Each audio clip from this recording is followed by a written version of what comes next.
Voilà. Et cari amici turchini, saluti. Bienvenue à tous pour ce second spectacle. Bon, on a la pêche aujourd'hui, on est content. On a enregistré il y a 2 jours, mais là on enregistre pour un autre volume, mais on est de bonne humeur avec Virginie parce que déjà on a gagné. Bastia a gagné, on est au lendemain de Bastia Guingamp avec enfin cette victoire. Ça fait du bien, mais on n'est pas là pour parler de ça. Je laisserai justement Virginie et présenter un peu parce qu'elle est dans un dispositif un peu inédit. Donc bienvenue Virginie, bienvenue à toi et je te laisse présenter notre invité d'honneur aujourd'hui que je remercie encore une fois. Virginie, bonjour et je te laisse justement faire ce petit topo. Alors bonjour tout le monde. C'est vrai qu'on n'avait pas teasé, on n'avait pas dit qui était l'invité. Non.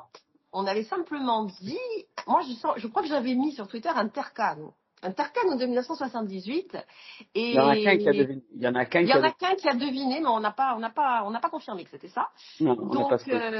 Et ouais, et ce Tercan qui s'exprime très très rarement dans la presse et sur les réseaux sociaux encore moins, parce qu'ils n'aiment pas ça. Donc on le remercie d'autant plus. C'est Jean-Marie de Zarbi. Donc bonjour Jean-Marie. Bonjour. Bonjour. Donc on est là, on est ensemble, moi je suis avec lui, on est au café et on va discuter un petit peu de sa carrière. Donc Jean-Marie, tu vas me dire si je me trompe parce que moi j'ai pris des notes. Bon, naissance à Bastia en 1959, ça y a pas de souci. Carrière 20 novembre. Ouais, 20 novembre. Carrière pro de ma maman, c'est pour ça que ça m'a marqué. C'est ta maman. Ouais. Carrière pro de 77 à 85. Oui. C'est ça à peu près. Oui, c'est ça. C'est ça. Poste ailier gauche. Oui. Hein, on est ok. Donc tu débutes ta carrière en junior à l'AS Bordeaux. C'est bien ça. Ouais, disons que je fais toutes À l'époque, c'était pas Borgo, c'était le Stade Bassier. D'accord. Et Stade Bassier a fusionné avec Borgo. D'accord. Pour avoir des conditions d'infrastructure un peu meilleures. Parce qu'à Bastia, il y avait beaucoup de clubs qui se disputaient pas beaucoup de terrain. Oui. Et ça fait que le club a fusionné avec les Borgo et ça est devenu l'association sportive de Bastia-Borgo. D'accord. C'est encore le cas. C'est encore le cas maintenant, d'ailleurs, à l'heure actuelle. Le nombre de tous les petits clubs qui se font à Bastia. Beaucoup de petits clubs pour très peu de stades. C'est encore le cas, d'ailleurs. Mais c'est vrai que quand on regarde la topographie du club, pour avoir regardé du coup votre parcours junior, il y a écrit ASB Bordeaux. Donc oui, c'est l'association Stade Bastiais. Dont le siège social du Stade Bastiais était avenue Émile Sarre. En face de l'appartement de ma grand-mère. Ça m'a facilité. Grandement. Ça a facilité l'accès. Ouais. Les veilles de match, je dormais chez ma grand-mère et j'avais que la rue à traverser pour aller au rendez-vous. Au moins, on est en face. On est en face. Donc après, tu débutes au Sporting en 77. Je vais au Sporting. Je vais au Sporting en étant amateur. Oui. Mais je vais au Sporting parce que le président de l'association sportive de la SBB, c'était le regretté Paul Antoniotti, qui était beau-frère du président du Sporting, Paul Natal. D'accord. Et ça fait que. Bon, mais déjà, à l'association sportive de la SBB, j'étais international junior. D'accord. Et ça fait que. Ça fait que j'étais un peu sur le devant de la scène. Et Bastia, le club pro, m'a dit Jean-Marie, on aimerait bien te recruter. Mais comme j'étais en terminale, je rentrais en terminale et que mes parents étaient très très à cheval sur ma scolarité. Eh oui. Et ils m'ont dit bon, c'est bien, mais on veut pas que tu signes professionnel, on veut que tu signes amateur 1 an pour jouer en 3e division à l'époque, c'est-à-dire en équipe réserve.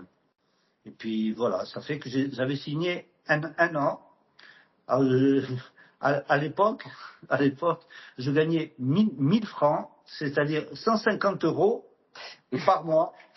Je gagnais 150 € par mois et j'ai joué à Bastia ma première année comme ça. Et puis au début, je jouais en 3e division, je faisais des matchs très très intéressants. Et il y a eu des épidémies de blessés.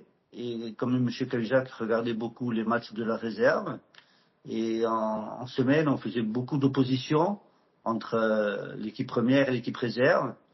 Il m'avait repéré. Et un jour, j'ai fait mes débuts comme ça, sans m'être jamais entraîné avec l'équipe professionnelle. Ce qui peut paraître paradoxal à l'époque actuelle. Je ne sais pas si ça peut exister. Mais voilà, ça. Ouais, c'est rarissime de nos jours, c'est rarissime. Non, non, Ouais. c'est exceptionnel, quoi. Mm. Voilà, c'est comme ça que j'ai fait mes débuts en professionnel. Donc toi, c'est Cahuzac à l'époque. Oui. Quand tu arrives, c'est Cahuzac qui te recrute. Non, je vais comme ça qu'il me connaît même pas. D'accord. Il te connaît même pas. Non, il y avait le directeur sportif Jules Philippe qui était Oui. très très copain avec mon père qui lui disait mais fais-le venir. On essaie. Comme ça, il tente. tente sa chance. S'il est bon, il est bon. S'il n'est pas bon, il essaiera d'avoir son bac. Ok. C'est justement c'est l'anecdote justement qu'on m'avait raconté autour justement d'un café quand vous signez, je sais plus si c'était votre papa ou votre maman justement qui avait dit sur une interview justement quand vous signez entre guillemets pro au Sporting en mode oui bon le Sporting le ballon c'est bien mais d'abord le bac donc bon au moins vrai. C'était vrai. donc c'était bien vrai Ah oui, c'était bien vrai. c'était la priorité, c'était pas que je joue en pro, hein, pour mes parents. D'abord les études, c'est d'abord les études. La priorité, c'était les études, bien sûr. Donc Et, là, quand tu arrives. Pardon, vas-y, Pierre-Marie, vas-y. non, mais j'allais aussi enchaîner, hein, t'en fais pas. Donc, quand vous arrivez, du moins, avec le monde pro, du jour au lendemain, sans vous entraîner, vous l'avez dit, comment ça se passe? Surtout que, bon, moi, c'est pas une époque, voilà, que j'ai connue parce que je suis de 93, mais mon père me l'a conté, mon grand-père me l'a conté, cette histoire, comment on arrive, voilà, tout jeune, chez Elodie Bachir, au milieu de Johnny Rep, de Claude Pape, d'Orlandouch. Bon, même s'il y a quand même à l'époque un gros vivier de joueurs corses, comment on arrive au milieu de tout ça? Parce que il me semble que vous, en plus, quand vous arrivez, vous remplacez à pied levé Yves Mario, d'après ce que j'ai lu. Ouais, c'est ça. Ouais. Vous savez, ma qualité première, c'était l'insouciance. Je jouais en professionnel, comme je jouais sur la place Saint-Nicolas, quand on faisait des 20 joueurs contre 20 joueurs, entre deux kiosques, on mettait deux blousons sur les rambardes, et on jouait au milieu des terrasses du Palmier, du Café de la Paix, et on se driblait là-dedans. C'est comme ça, j'étais insouciant, je jouais en professionnel comme je jouais en amateur. Voilà. C'est génial parce que c'est là qu'on voit C'est la clair. différence avec le monde d'aujourd'hui. Parce que ça n'existe Ah plus. là, maintenant, ils sont stéréotypés. Il y en a eu quelques-uns aux décennies dernières. On peut penser, même si après ils n'ont pas eu les carrières qu'on attendait, je peux penser à des joueurs comme Neymar ou Adriano qui ont, enfin, plus typés, on dira latino, qui ont commencé, voilà, dans les rues, etc. Mais maintenant, en Europe, et au vu des machines qu'il veut créer, tous les joueurs pas se ressemblent, mais c'est du physique et des athlètes plus qu'autre chose. C'est ça. Alors que moi, j'étais loin d'être un athlète parce que je m'entraînais avant de jouer à Bastia, je m'entraînais deux fois par semaine. Et Oui, quand même trop. c'est pour ça que j'ai fait une courte carrière parce que j'avais pas un fond suffisant pour durer. Ouais, physiquement. Je ne pouvais pas jouer 90 minutes intenses. Ouais. Mais ça, on le sait quand on a fini notre carrière. Hein. On ne le sait pas quand on a 20 ans. Je ne comprenais pas les entraîneurs. Je me dis, mais pourquoi ils me sortent? C'est parce que j'avançais plus. Hein. Oui. C'était aussi simple que ça. L'adaptation dans l'équipe, enfin l'adaptation, est-ce qu'on peut appeler ça une adaptation? Parce que ils ont entraîné même pas et bim, on est dans l'équipe. Comment vous l'apprenez en fait ça et comment ça se passe justement dans les vestiaires au milieu de tous ces mastodontes d'antan? Les oppositions qu'on faisait à l'époque, c'était le mercredi, faisaient que les joueurs cadres commençaient à me connaître quand même. Un petit peu, ouais. Voilà, et ils disaient celui-là il est pas mal, celui-là il est pas mal, celui-là il est pas mal. Et puis après, j'avais des guides qui m'ont vachement aidé, quoi. Des Claude Pape et Charles Orlandouch, entre autres, m'ont vachement aidé quant à mon intégration dans ce milieu-là, quoi.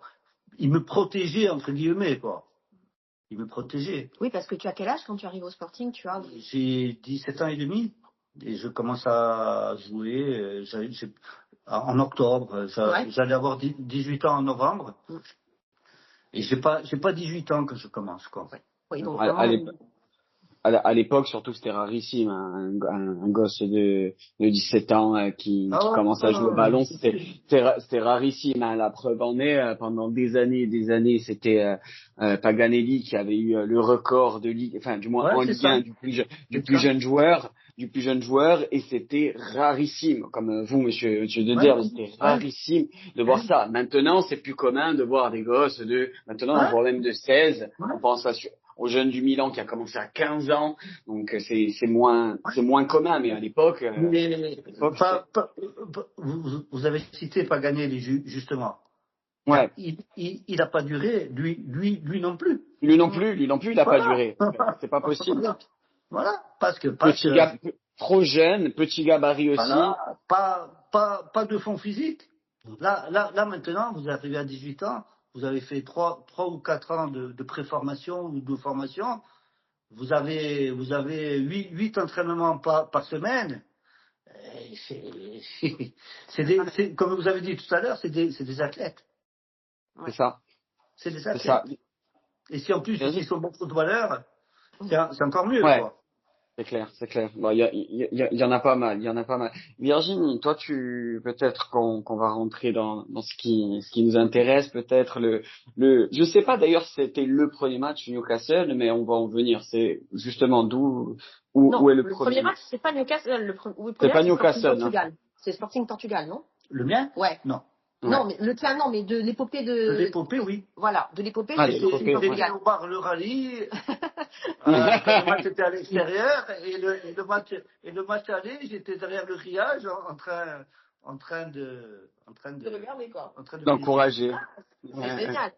Voilà, donc. C'était supporter, d'accord. Eh oui, parce que, donc, le Sporting, il commence en 32e par le Sporting Portugal. Donc, on passe le tour. On passe le tour, avec au match aller 3 buts de Fanfan Félix. Ouais, c'est ça. C'est ce que je me rappelle bien. C'est ça. 3 buts extraordinaires. Et puis, on va gagner là-bas la dernière seconde, je crois. Voilà. Et après, on est qualifié pour le tour suivant. Hein, et c'est là. C'est là que tu arrives. Et c'est là qu'il y a l'hécatombe de blessés. Oui. Parce que je suis pas programmé pour jouer. Et je fais mes débuts en première division que quelques jours avant le match de Newcastle. Et contre qui? Contre Metz, à domicile. Contre Metz. Ouais. Où on gagne 2-0 et c'est moi qui fais les 2 passes décisives. Les 2 passes décisives. Et bon, au moins, ça nous met un peu en jambes avant Newcastle, mais vous y attendez pas d'être sélectionné pour Newcastle. À Newcastle en plus, si je dis pas de bêtises. Hein. Non, c'était le match aller était à Bastia. À Bastia, ok. Le match aller était à Bastia. Non, mais bon, comme j'avais joué 3 jours avant et que j'avais tiré mon épingle du jeu entre guillemets, quoi. Je savais que j'allais être dans le groupe, mais de là débuter, Monsieur Cahuzac a pris un sacré pari, quoi. Ah oui. Mais à l'époque, il prenait beaucoup de sacrés paris, mais ils étaient tous, à l'époque, gagnants, concluants. Ouais, tous concluants. Et quand on aborde Newcastle, quand vous apprenez, voilà, on passe, parce que en quelques jours, c'est quand même l'ascension fulgurante. On passe de la Ligue 1 à l'UEFA. Pour certains maintenant, pour les plus jeunes même qui nous écoutent, parce que Virginie, j'ai regardé un peu, on a quand même beaucoup de moins de 25 ans qui nous écoutent à l'époque. Et Jean-Marie, vous pourrez nous confirmer ça. L'Europa League ou la Coupe UEFA d'antan, elle était sacrément relevée. C'était quand même une autre compétition que maintenant. Quand on parle du Sporting Lisbonne, de Newcastle, de Eindhoven ou même de Torino, où on va en venir après, on parlait des équipes où c'était équivalent du Barça, de City de maintenant. Hein. C'est sûr. Là, l'autre, en demi-finale, on joue le Grasshopper de Zurich. Ouais. L'autre demi-finale, c'était PSV Eindhoven, Barcelone. Barça, ouais, c'est ça. Ouais. Non, donc, comme vous dites, avant le champion faisait la Champions League et les équipes qui étaient 2e, 3e, 4e, ils faisaient la Coupe UEFA. Hein. Ça fait que C'est ça. on avait pratiquement les meilleures équipes, à part la meilleure équipe À part du les championnat. champions. À part les Voilà, à champions. part les champions. Ça fait que voilà, quand on bat Torino, ils avaient la grosse ossature de l'équipe nationale italienne. Hein. Ouais, Et toi, c'est... tu as 18 ans donc quand tu abordes Newcastle, quand tu Ouais. rentres sur le terrain de Ouais. Newcastle. Alors à 18 ans, c'est pareil, c'est encore l'insouciance, Ah même oui. quand on va en UEFA. Ah ouais. C'est fou. Mais je joue. Toi, tu joues. Ouais, je joue. Ouais. Je suis là. On m'a mis là, je joue. Et puis je joue comme je savais, quoi. Ouais. Pas comme on m'a appris. Ouais. Parce que j'avais pas fait beaucoup d'entraînement avec les professionnels quand je jouais. Donc l'aller est à Bastia. L'aller est à Bastia et on gagne 2-1. Voilà. Et toi, tu marques à Bastia, je ne sais plus. Non, tu marques là-bas. Non, à Newcastle, justement. Tu marques Moi, à Saint-James Park. Je marque le premier but au bout de 3 minutes de jeu sur notre première action. Et justement, avant de venir à cette première action, St. James Park à 18 ans. À 18 ans. Comment c'est? L'atmosphère, le succès. Voilà, Déjà qu'à l'heure actuelle encore, quand on écoute tous les spécialistes de la première ligue et du championnat anglais, St. James Park reste quand même un stade mythique, en sachant qu'il a peu changé en plus depuis l'époque, hormis peut-être un peu, en rénovation, mais esthétiquement, il n'a pas changé, ça doit faire quelque chose. Ah non, c'était en plus avec mon gabarit un peu frais quand on voyait les Anglais, parce que les Anglais ça culminait à 1m 90, hein. Ça culminait à 1m90. Bon, sur les vidéos, on le voit la différence de gabarit, hein, quand même, que non, c'est des pas pour Golgoth ça. à côté. Même pas à côté de vous, à côté du reste de l'équipe. Ouais, c'est pour ça que M. Cahuzac avait renforcé l'accès central en faisant jouer Didier Kneyer à l'époque, qui était un super joueur de tête, qui nous avait bien soulagé dans ce domaine-là, quoi. Je vais faire une aparté, moi, si tu es d'accord, Pierre-Marie. Vas-y, je t'en prie. Depuis le début là de l'interview, que tu dis Monsieur Cahuzac. Oui. Il avait une aura particulière, Cahuzac, comme entraîneur. Donc tu l'appelles Monsieur encore maintenant. Ah, c'était quelqu'un.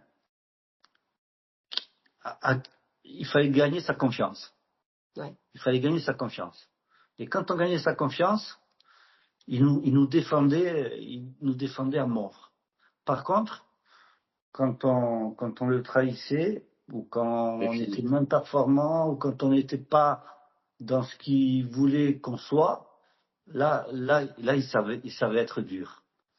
Et il était très craint, même par les grandes stars qu'il y avait dans notre équipe, hein, parce que les Johnny Rep, Claude, Jazzic. Je vais vous dire, quand on se faisait reprendre de volée par M. Cahuzac en plein entraînement, il fait pas mou. On ne la ramenait pas. Voilà. Voilà, non. Mais il fallait gagner sa confiance. Bon, moi, je pense que je l'avais gagné au début, et puis après, il m'a bien aidé. Bon, ok. Donc vas-y, Pierre-Marie, tu voulais aller sur le but, toi? Ouais, c'est ça en fait qui est fou quand on regarde. Bon, maintenant il y a les grands records qu'on peut trouver un peu partout sur Internet, mais première occasion, on remet en plus les pendules à l'heure. À l'époque, aucune équipe française n'avait gagné sur le sol anglais. C'est ça. Aucune équipe n'avait gagné en Angleterre. Et dès la 3e minute, première occasion, douche froide pour les Anglais, bien sûr. Hein. Comment vous le vivez en direct? Ça doit être fou.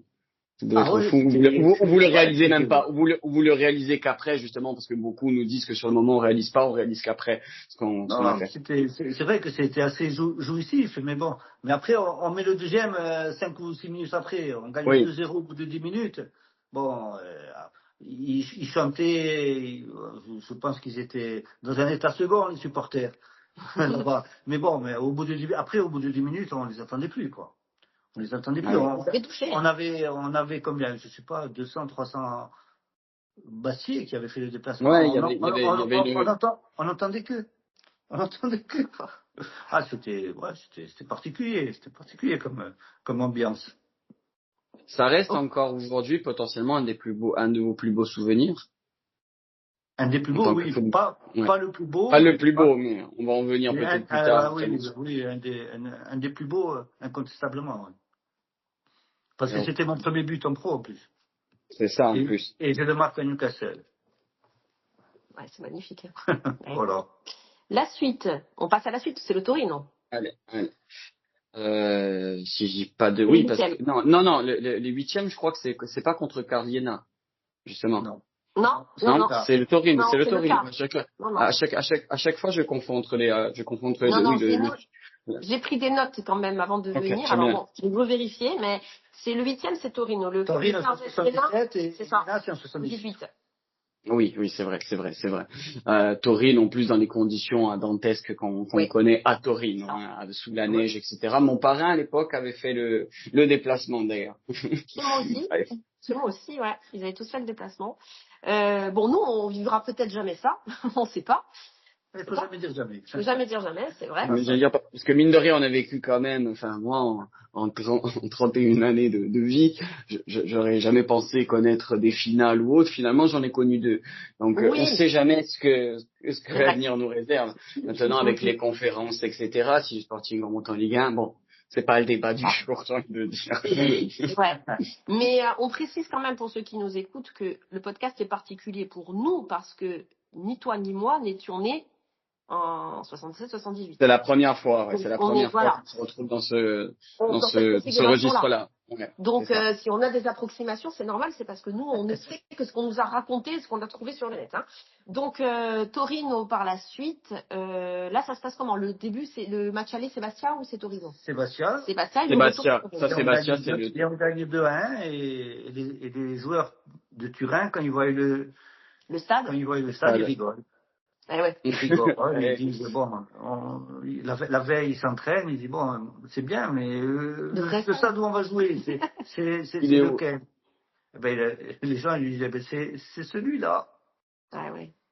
Ça fait que, bon, je pense que ils ont été surpris qu'on les batte 2-1, mais ils étaient sur 2 pour le match retour. Je pense qu'ils étaient trop sur 2, le match retour. Peut-être un poil arrogant. Enfin, dans les récits, ce qu'on entend, c'était oui, on a fait une erreur à l'extérieur, mais à domicile, on va leur rouler dessus. Ils étaient pratiquement sûrs de renverser la vapeur au match retour. Ils étaient pratiquement sûrs. Et à l'époque, ce qui n'existe plus maintenant, il y avait encore les buts à l'extérieur en plus. Donc même un 0, ça aurait largement suffi. À l'extérieur, si je dis pas de bêtises, si ma mémoire ne flanche pas, parce que je me suis plus penché sur la carrière de monsieur que de l'épopée, même si l'épopée on la connaît bien. Il me semble d'ailleurs que c'est le Torino qui ouvre en plus le score dans un premier temps chez eux. De mémoire, je sais plus si c'est Albertini ou Graziani qui ouvre la main. Non. C'est nous, on fait une action collective où il y a 5 ou 6 joueurs qui touchent le ballon et c'est le premier but, c'est la Cuesta. Le premier, j'ai cru que c'était l'égalisation, la Cuesta. Ok, c'est la. Non, je crois qu'on marque. Attends, vous me mettez un doute. Je crois qu'on marque le premier et après il marque 2 buts coup sur coup. Et après, au bout d'un moment, je savais qu'ils menaient. Ça fait qu'ils ont égalisé sur l'ensemble des 2 matchs, quoi. Des rencontres, ouais. Et ça fait que après il y a Monsieur Crimo. Il y a Monsieur Crimo en état de grâce. On marque sur d'ailleurs ce qui a été appelé pendant très longtemps le plus beau but du siècle, quasiment, parce que l'action collective dont vous faites part, elle est magnifique. Elle est magnifique. C'est au début une chevauchée de Claude avec je ne sais pas combien, enfin avec 4 ou 5 passes avant, la remise et la frappe instantanée de la Cuesta. Elle touche même pas le sol, je crois, et la frappe est limpide et belle. Après, le Torino arrive à reverser la vapeur. Vous y croyez quand même ou il y a eu un moment de doute? Je vais vous dire sincèrement.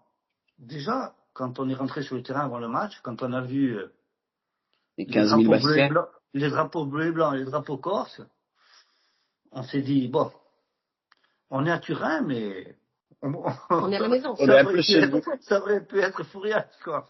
Parce que c'était un truc extraordinaire. Il y avait 10 000 Corses, quand même, hein.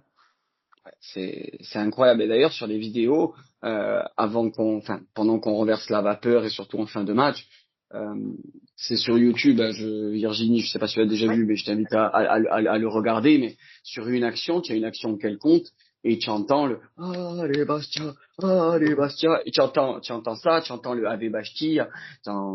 C'est incroyable, comme l'ambiance. On était chez nous déjà que.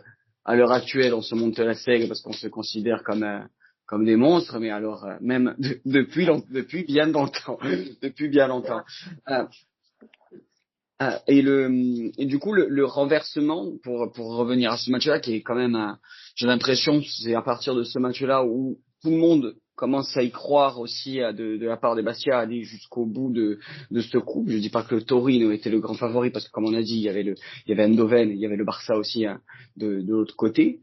Mais quand Crimo arrive à lui seul, enfin lui seul, c'est un ensemble collectif, mais lui seul entre guillemets à mettre ce doublé, ça devait être des sensations folles parce que même encore de maintenant, enfin après, je pense à mon parrain qui me racontait le déplacement, mais il me disait que même le retour à Bastia pour les joueurs et pour les supporters, c'était quelque chose de, ils avaient jamais connu ça. Déjà, le tour d'honneur à la fin du match. Ouais. Quand on passe devant les tribunes, quand on voit ça, bon, il est interminable ce tour d'honneur. Si on avait pu, on l'aurait fait durer 1 heure, quoi, parce que c'était tellement. Il y avait une telle osmose entre les supporters et les joueurs, parce que c'était un match dur quand même. Hein.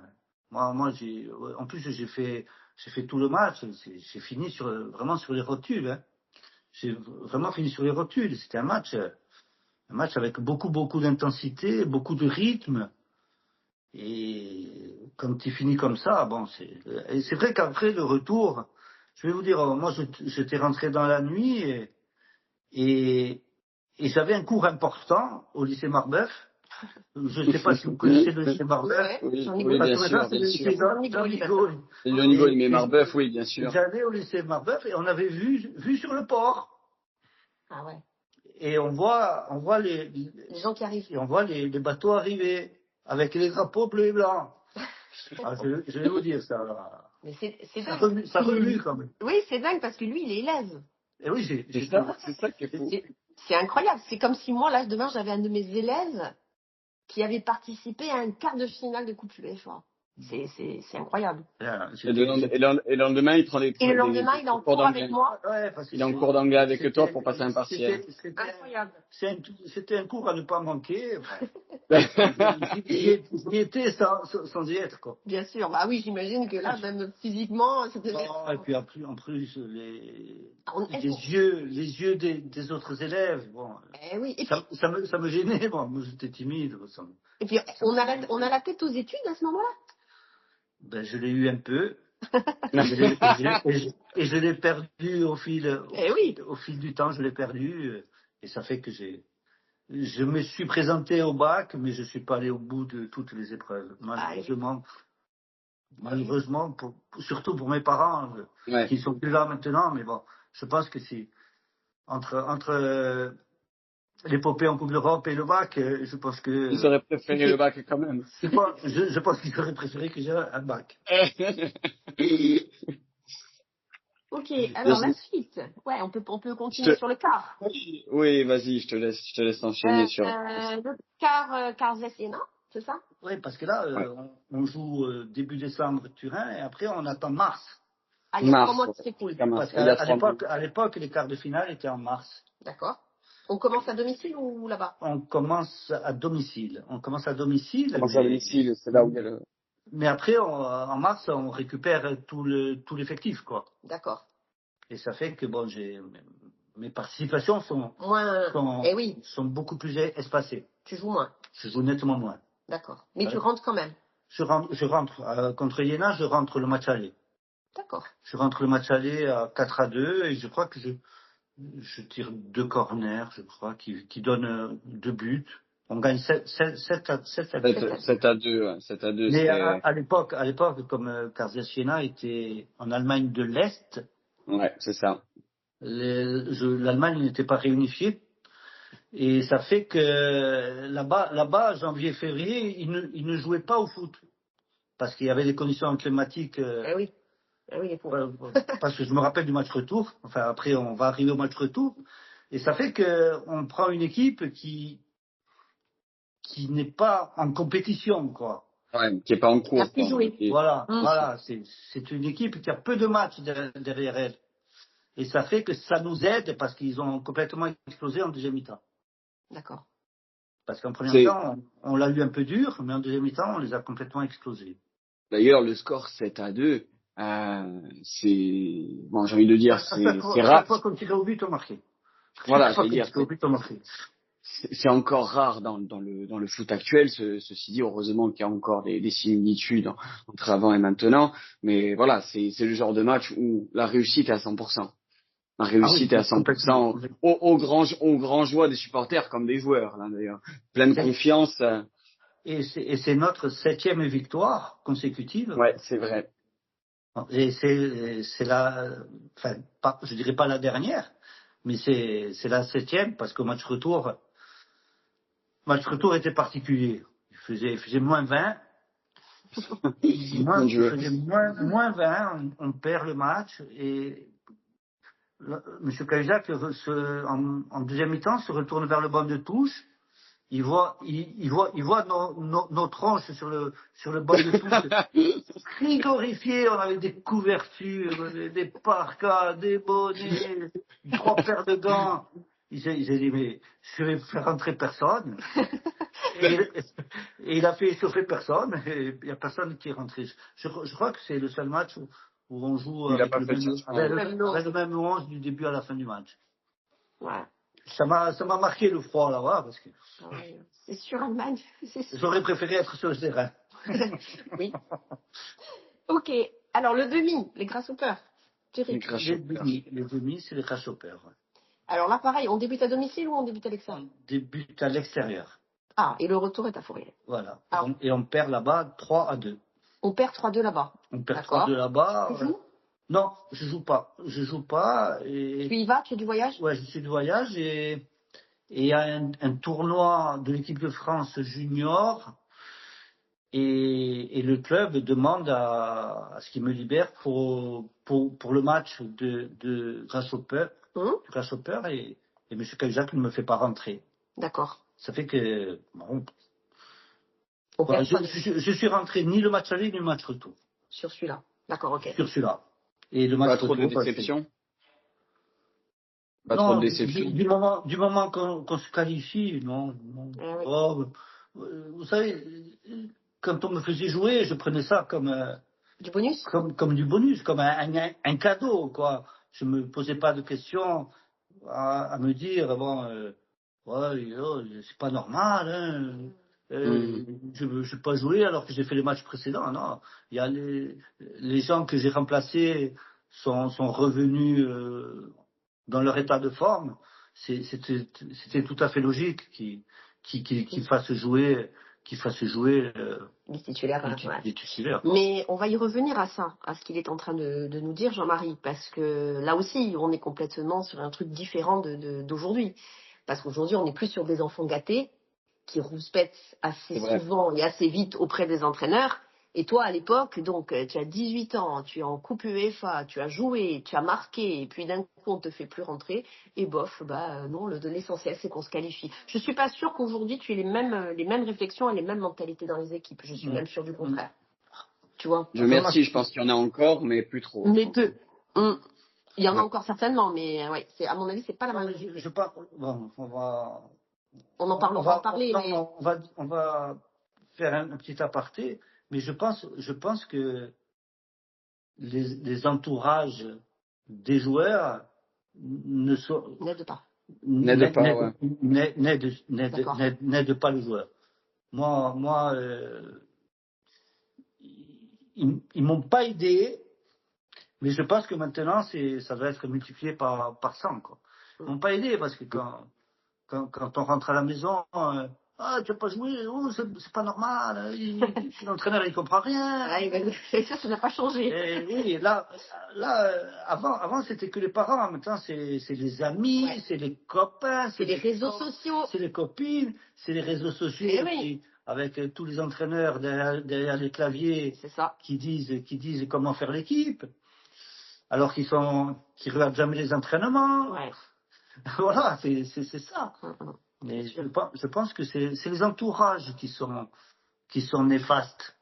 Oui, ça c'est sûr. On en a parlé tout à l'heure. Et donc le retour, il est à Foriane. Le retour est à Foriane et Claude Pape, il marque un but extraordinaire qui nous qualifie. Oui. Voilà, envahissement du terrain. Voilà, j'allais le dire, parce que là, c'est à deux mots. Si c'est maintenant, on prend 6 mois ferme. Ouais. Là, à l'époque, voilà. On se qualifie. Il y a l'image d'ailleurs au moment du sifflet final où l'arbitre n'a même pas encore sifflé, que on peut apercevoir déjà des supporters qui sont limite sur la ligne, sur la ligne à côté du gardien. Mais tu imagines, Pierre-Marie, tu imagines demi-finale de Coupe d'Europe. Demi-finale de Coupe d'Europe. Tu fais ça maintenant. Tu es banni en Antarctique pendant 12 ans. Hein. Oui, oui, mais moi je pense surtout, je me mets à la place des supporters là, tu vois, je veux dire, où nous on était heureux hier pour une victoire en Ligue 2 contre Guingamp, on sautait de joie. Tu imagines une demi-finale de Coupe UEFA? J'ai pleuré à Monaco parce qu'on était qualifié pour la finale du Coupe de la Ligue. J'ai pleuré à Monaco. Ah ouais, alors, si demain on se qualifie, même pour une finale de Conférence League, hein, j'ai envie de te dire, pas forcément. Non, comme ça, même une Conférence League maintenant, je crois que je mets un mois pour m'en remettre. Je mets un mois pour m'en remettre. Bon, on arrive à cette malheureuse finale. On va pas dire scandaleuse parce qu'on va pas refaire le monde non plus. Finale c'est-à-dire scandaleuse.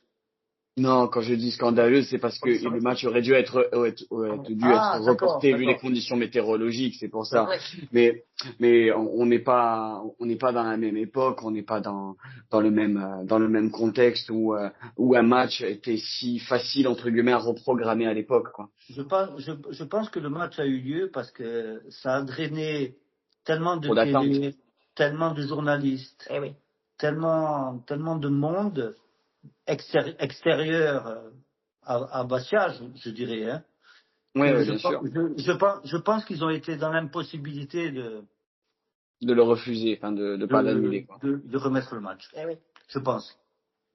On a tous les images en tête de l'arbitre qui que ce soit quand il marche ou qui fait tomber le ballon. Et vous n'avez pas les images avant le match avec le balai qui oui, les images avec le balai qui enlève l'eau. Et puis c'est un match de water-polo, quoi. Ah non. Ouais. Alors moi avec mon 1m65 et 45 kilos, l'entraîneur il m'a pas fait rentrer. Ah ben oui, non, mais c'est sûr, c'est là physiquement. Physiquement, les appuis, ça y va, quoi. Hein. Ah non. Tu es dans le cours quand même là-bas? Oui, je suis dans. Non, mais j'ai toujours. Depuis Newcastle, j'étais toujours dans l'eau. D'accord. Non, mais je savais. Bon, on joue une équipe. On joue une équipe qui la moitié de l'équipe jouait pour la Hollande. En l'équipe des Pays-Bas qui était finaliste de la Coupe du Monde. La Coupe du Monde. 14 et Coupe du Monde de 78 quand même. 78, hein. Ouais. Ils perdent 2 fois contre les pays organisateurs qui est l'Argentine et l'Allemagne. Hein. Ouais, et l'Allemagne. L'Allemagne en 74 et l'Argentine en 78. Et l'Argentine. Ils avaient une équipe extraordinaire. Hein. Il y avait les frères Van de Kerkhoff, il me semble, sur les ailiers. Ouais, Van der Kuylen, ils avaient le Brandt, un stopper, ils avaient le gardien, Van Beveren, le gardien Van Beveren aussi. Ouais. Ah non, ils avaient une équipe. Sacrée équipe. Moi, par contre, parce que je trouve ça beau dans ce récit, quand je parle de récit, parce que moi, je ne l'ai pas vécu, voilà, c'est juste ma famille comme toute famille de Dourkine qui transmet entre guillemets ces histoires-là. C'est que malgré la défaite, malgré voilà ce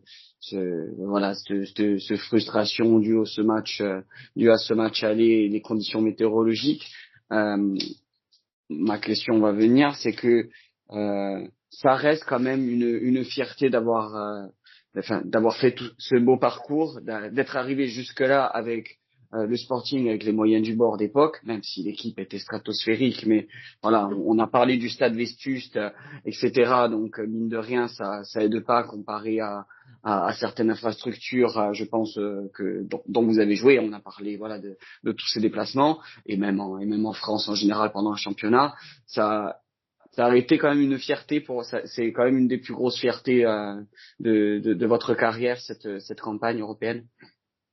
Oui, c'est sûr, incontestablement.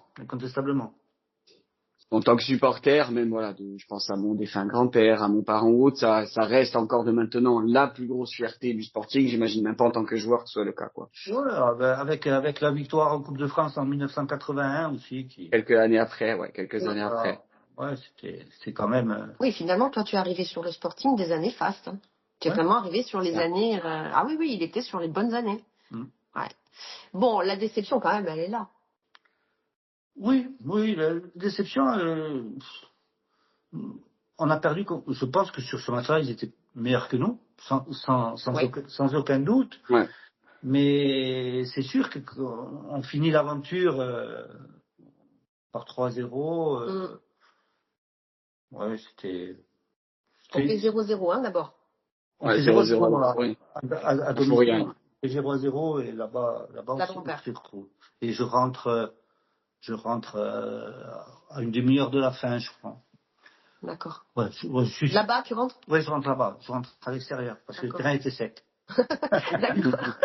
Le terrain était sec et ça fait qu'il a essayé mais on n'a pas réussi à renverser la vapeur parce que je pense qu'ils étaient plus habitués à ce genre de match, à ce genre d'événement, quoi, que nous qui étions là et bon, on n'était pas habitués à faire ces matchs-là, quoi. Ah oui. Même en championnat, quoi. Les matchs importants qu'on faisait, à l'époque, c'était le Grand Saint-Étienne. Ouais. Qu'on avait battu deux fois dans l'année. Hein. Dans l'année, ouais. Les seuls. On les avait battus à domicile et à l'extérieur. À l'extérieur, c'était en pleine période de Coupe d'Europe. On avait gagné 4-0 là-bas. Hein. À Geoffroy Guichard. 40 000 personnes et tout le monde criait Bastia. Hein. J'ai connu ça, moi. Hein. Oui, parce que nous, là, on se concentre sur la Coupe d'Europe. Mais bon, tu as connu aussi le championnat. On a quand même fait de super saisons. Hein. Ah ouais. On avait fini cinquième et on commence la saison en perdant nos 2 premiers matchs à domicile. Contre Monaco et Bordeaux. Tu vois à l'époque, j'étais supporter. Ouais. Mais et je me suis dit, parce que l'année d'avant, on finit 3e. Ouais. C'est pour ça qu'on joue la Coupe UEFA. Et les deux premiers matchs à domicile, on perd 2 fois. Je me suis dit, on va passer une année difficile. Ouais. Et puis l'année difficile, on finit 5e au championnat quand même. Ouais, l'année difficile s'est transformée en une des plus belles, si ce n'est la plus belle saison.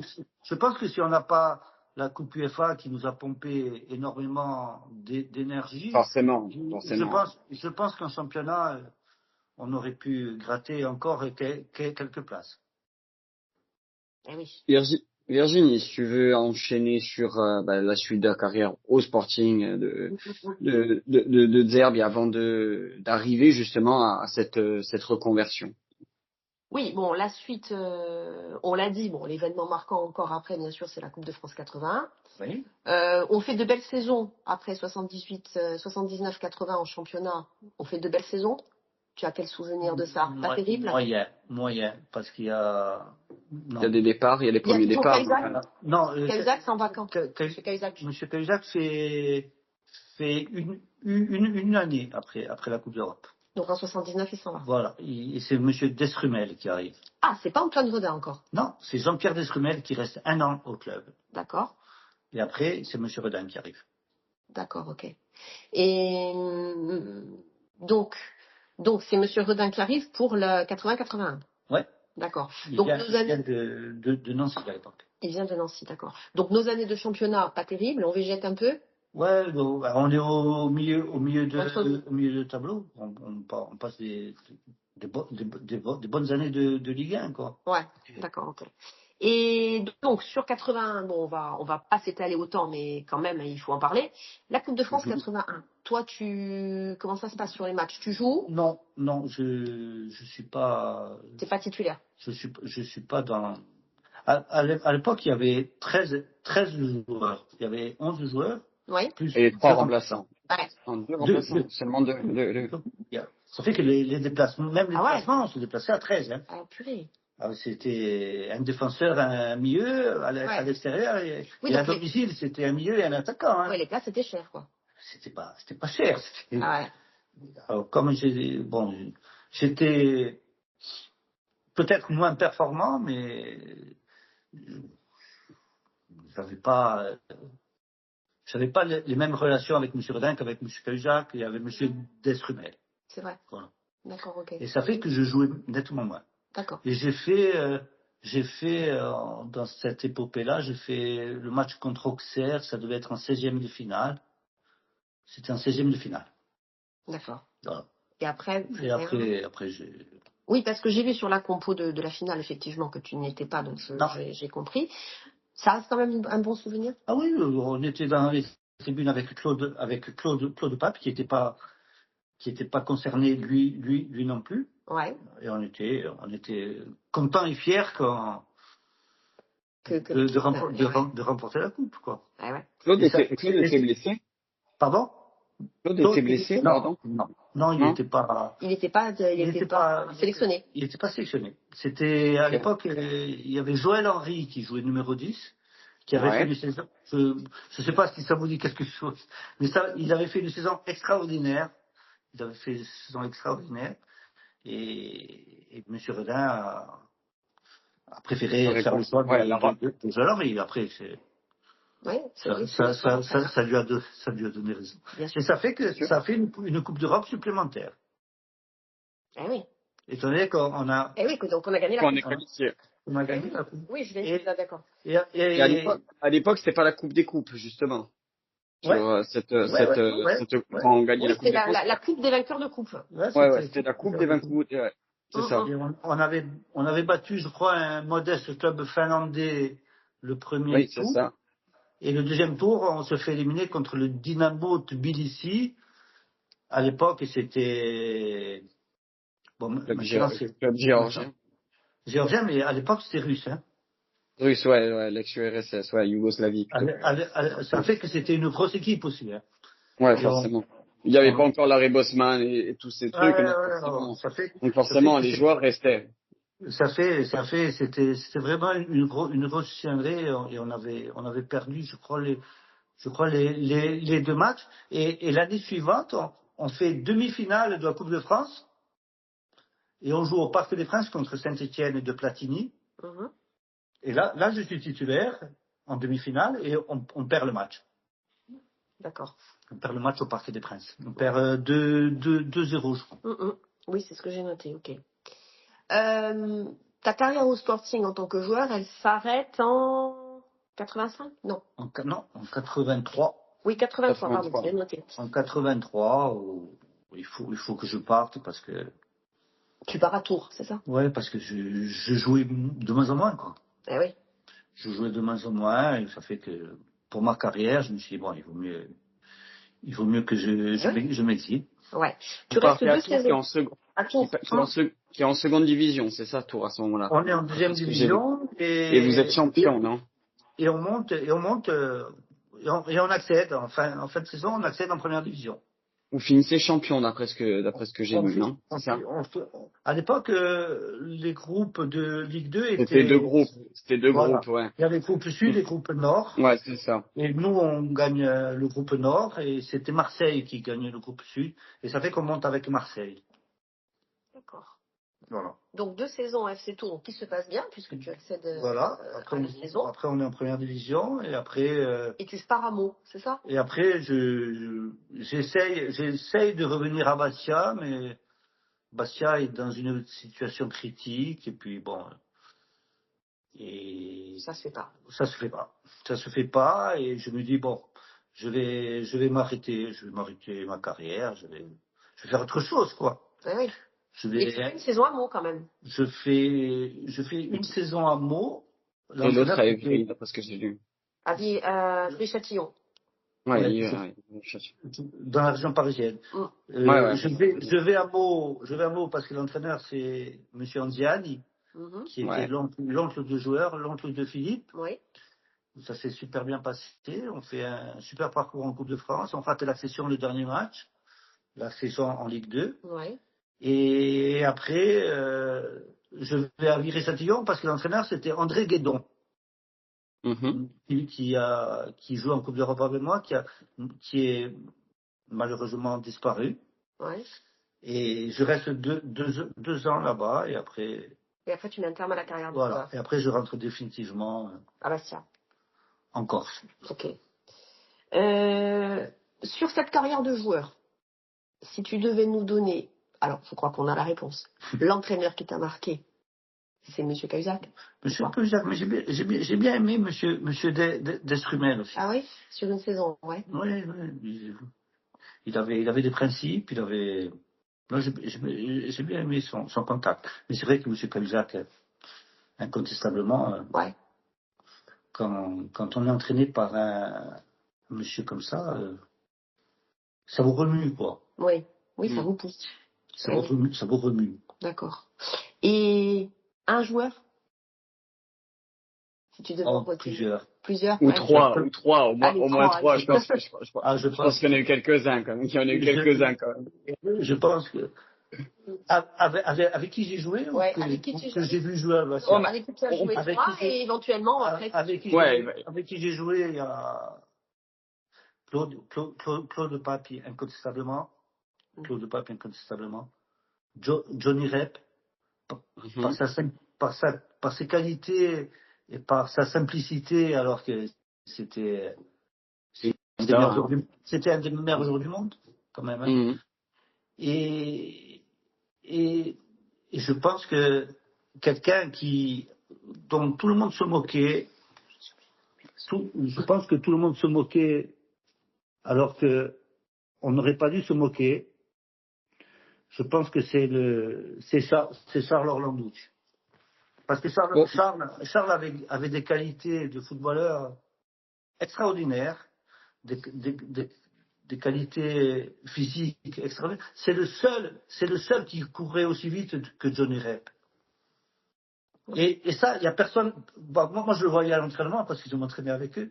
C'est le seul qui court aussi vite que Johnny Rep. Il avait des qualités physiques extraordinaires. Après, c'est vrai qu'il avait un tempérament un peu trop fougueux, mais au niveau football, il savait faire beaucoup de choses, Charles.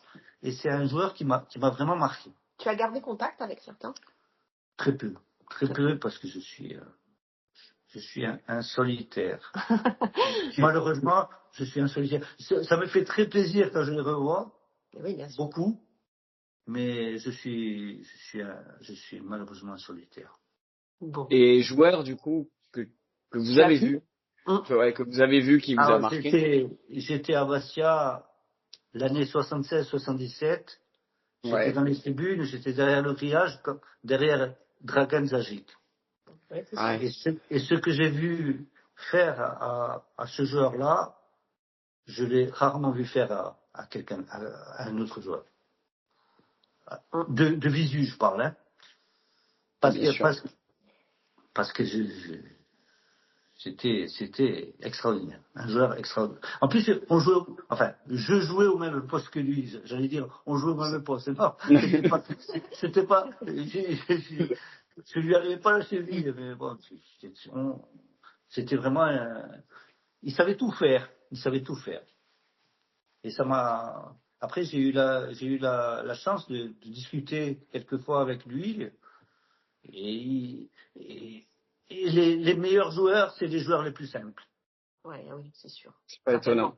Ouais, ça C'est les joueurs les plus simples. Ça, c'est au fil du temps, après, à travers ma carrière d'entraîneur, que je m'en suis aperçu que les joueurs les plus faciles à entraîner, eh ben, c'est les meilleurs joueurs de ton effectif. Eh ben justement, jolie transition. Jolie transition.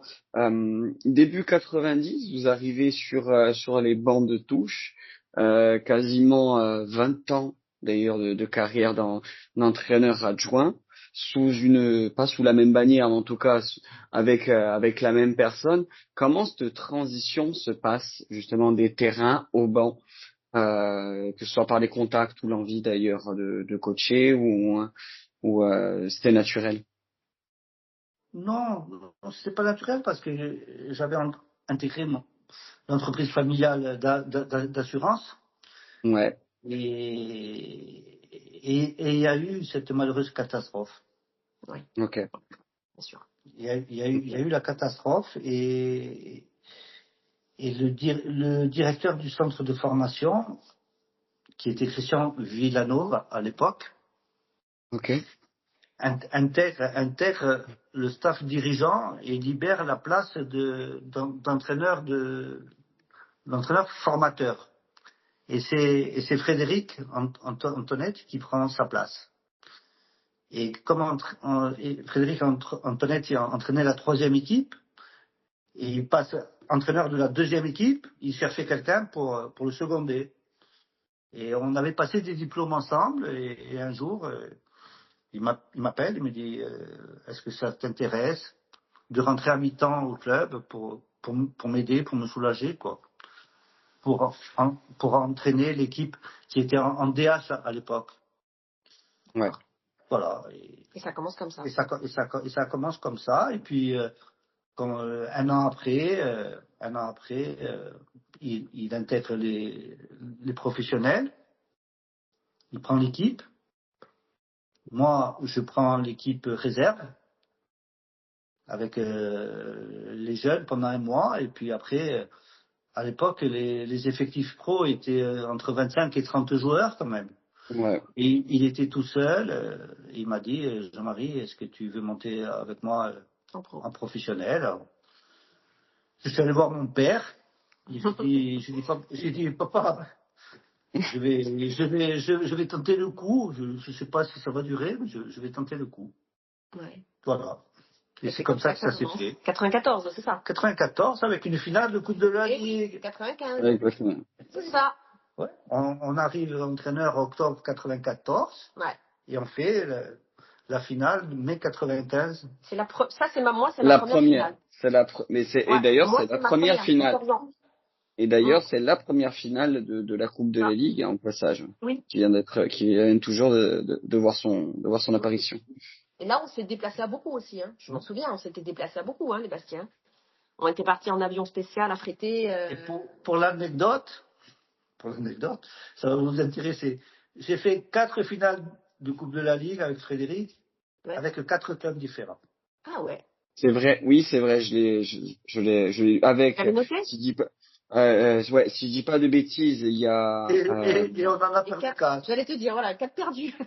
Ouais, et les 4, et j'allais dire, malheureusement, les 4 perdus. Il me semble qu'il y a Lille. Dont 2 contre Paris Saint-Germain. Ouais. Il y a Lille, Bastia, du coup, et le reste, attendez, je vais regarder en même temps. Vous voulez que je vous le dise? Ouais, vas-y, vas-y. Oui, c'est sûr. Rennes et Nice, voilà. Ouais. Rennes et Nice, parce que Metz, vous terminez à Metz, mais Metz, il y a déjà plus la Coupe de la Ligue. Sinon, vous serez encore allé en Coupe de la Ligue. Elle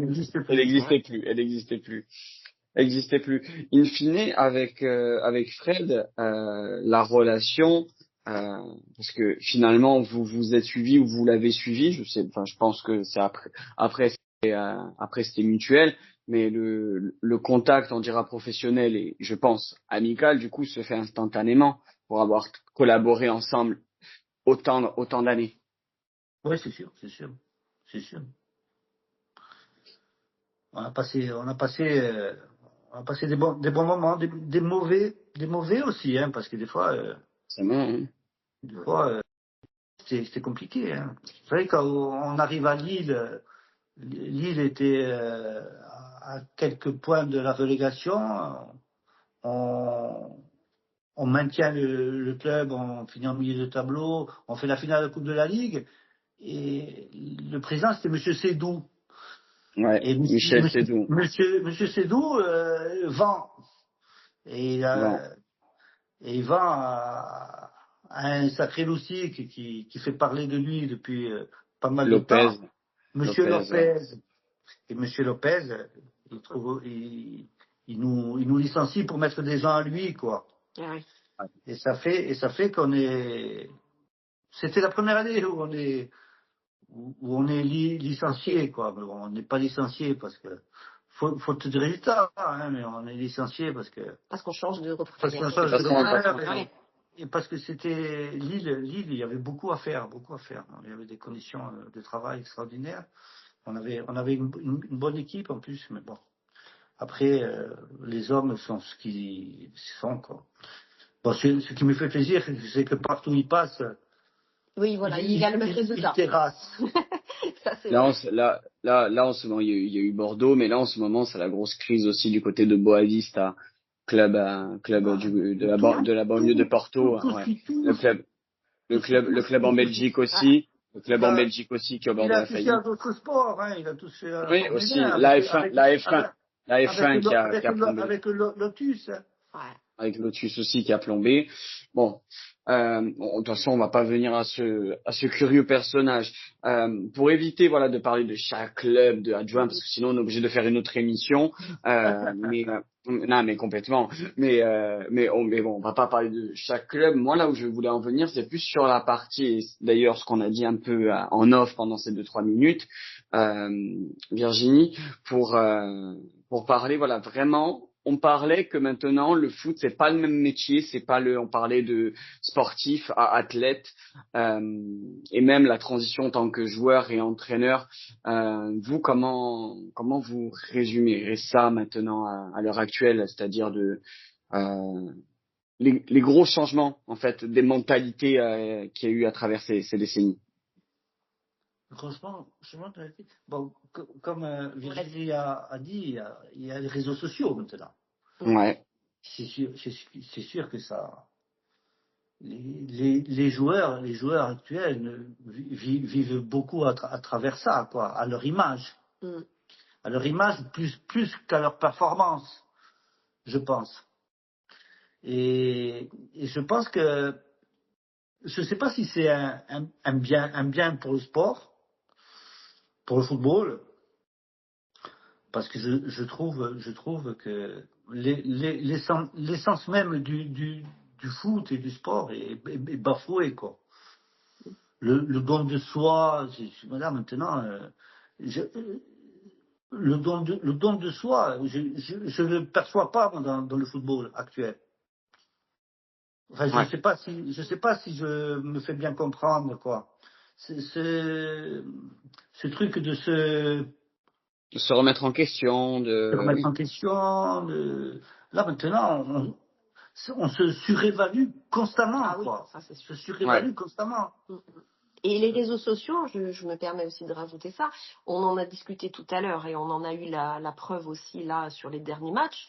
C'est peut-être pas forcément un bien pour les joueurs, ils n'en sont pas conscients au départ, mais ça permet de lire tout et n'importe quoi. Surtout n'importe quoi. Surtout n'importe quoi. Sur son compte, sur ses performances.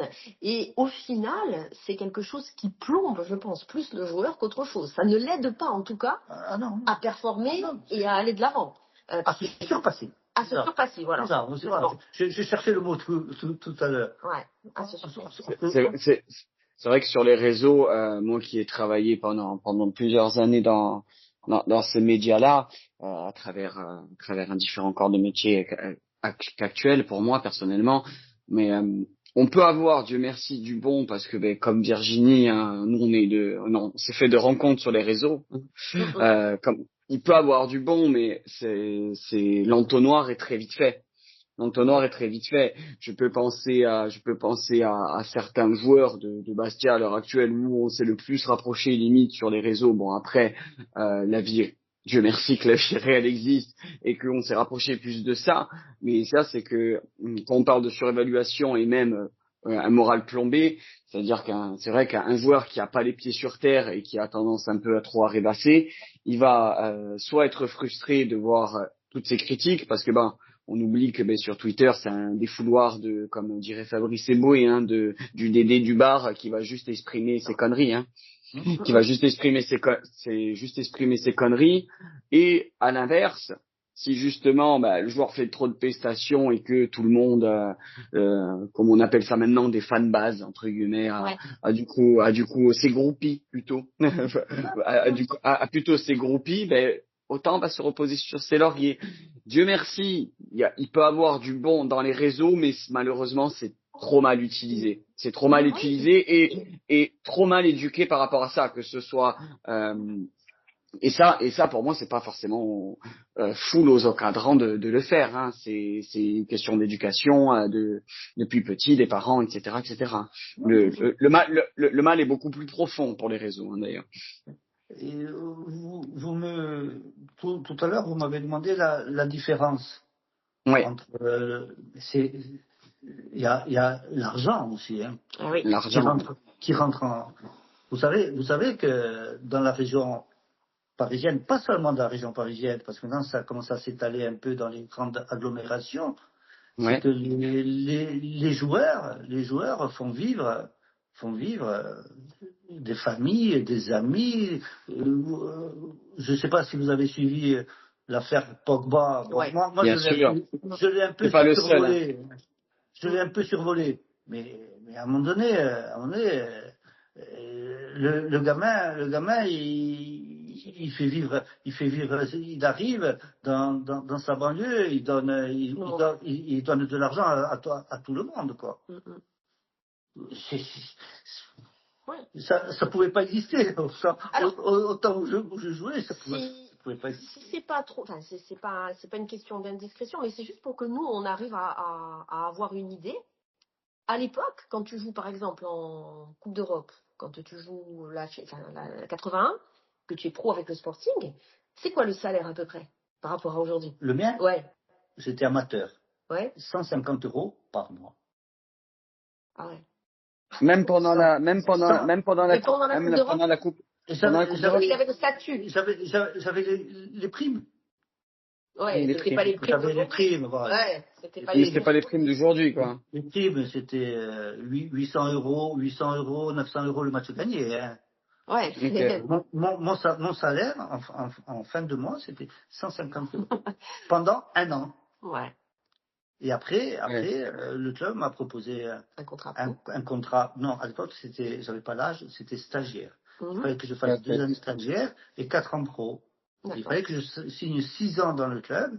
Et à l'époque, les gens mal intentionnés disaient pour qui il se prend? Parce qu'il demande beaucoup d'argent. Mais je me liais pendant 6 ans au club. Et ça fait que les gens n'ont pas compris que je demande une rémunération un peu plus en adéquation avec le statut. Avec le contrat. Avec le statut, en sachant que j'avais joué avec 150 € en période de Coupe d'Europe. Putain, oui. Voilà, j'étais en finale de Coupe d'Europe avec 150 € par mois. C'est incroyable. C'est inimaginable à l'heure actuelle. C'est inimaginable. Ah non, c'est pour ça que vous me demandez tout à l'heure la différence. L'argent fait partie de maintenant. Et le foot, c'est l'argent maintenant, d'abord. Quand on voit que si vous avez pas d'argent, bon, moi je suis mon club de toujours parce que moi j'ai entraîné sur le continent, mais le premier résultat que je regardais, c'est le résultat de Bastia. Quand je vois qu'on a besoin d'argent et quand je vois qu'on paye des amendes pour réparer des bêtises de quelques personnes, ça me fout les boules. Parce que cet argent-là, il manque à la trésorerie du club pour améliorer l'effectif. Parce que je pense que l'amélioration de l'effectif, c'est capital dans un club de football. C'est capital. Plus on va avoir un meilleur effectif, plus les résultats seront bons, Forcément. et plus les gens viendront plus au stade, et plus on aura plus de chances d'accéder à l'échelon supérieur, quoi. C'est pour ça que ça me fout les boules, les fumigènes. Mais ça fait rêver qui, les fumigènes? Les bombes agricoles, ça fait rêver qui? Mais ça fait peur à qui? Pas peur à plus personne. Ça fait peur à qui? Et justement, tu as entraîné Bastia, tu as entraîné d'autres équipes, bon, toujours avec Fred Antoinette. C'est plus difficile d'entraîner Bastia ou pas du tout? Ben, disons que nous, quand on est corse, est-ce que c'est plus difficile d'entraîner Bastia? C'était pas facile. Bon, surtout pour Frédéric. Surtout pour Frédéric, qui avait toute sa famille dans les tribunes. Ouais. Et quand on entend les commentaires des tribunes, c'est dur. Des fois, c'est pas simple. C'est pas simple. Hein. Il y avait ses parents, il y avait ses enfants, il y avait sa femme. Moi, tu es en deuxième ligne. Moi, je suis en deuxième ligne. Ouais. Je prenais pas ce que prenait Frédéric. Moi, je me rappelle le dernier match qu'on fait à Bastia, c'était contre Toulouse. Ouais. Et il y avait Monsieur Nouzaré qui entraînait Toulouse, qui venait nous remplacer. Oui, après, c'est vrai. Et il y avait une tribune entière qui criait Nouzaré, Nouzaré, pendant le match. Ouais, pour dire Antoinette, il faut. Voilà.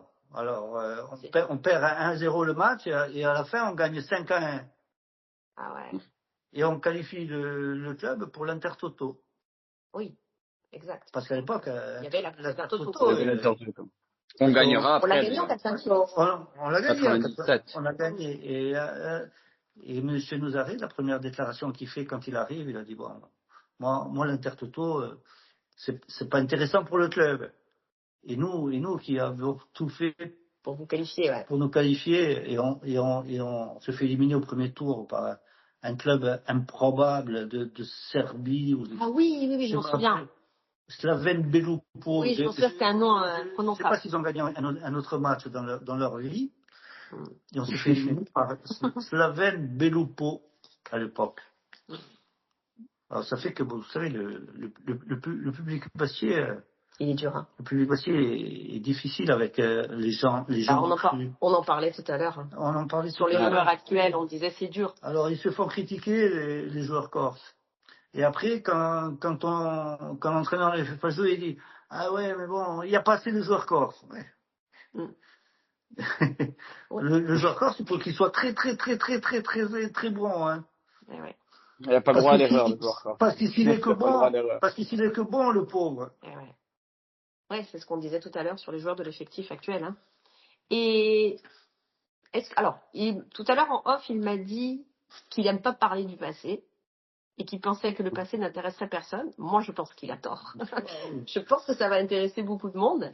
Mais pour revenir là-dessus, tu as des regrets? Non. Non, aucun.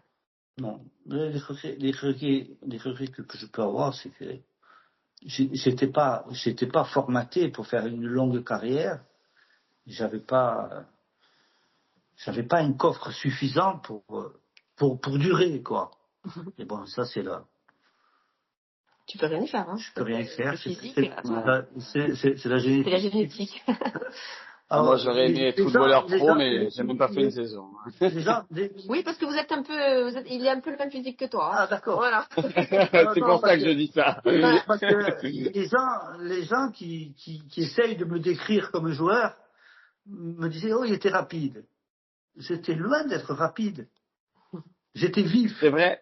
C'est vrai. Moi, mon grand-père et mon parrain me disaient ça. Me disaient, il était rapide sur son côté. Non, ça, il virevoltait. J'étais vif sur 10 mètres. Mais c'est plus la distance s'allongeait, et après, je me fais rattraper. Johnny Rep était rapide. Charles Orlandou, c'était très rapide. Moi, j'étais vif. Alors les gens, ils disent ah le petit ailier c'est rapide. Je dis, non, c'était pas rapide. Voilà, tu as d'autres choses? Non, non, c'est bon. Moi, On va je pense conclure que là-dessus, ouais. je pense que 1h18 d'émission Ouais, de ça va, c'est bien. nostalgie. Je suis aussi pas, je suis de ton avis pour dire que non, au contraire, le passé du Sporting intéresse encore plus.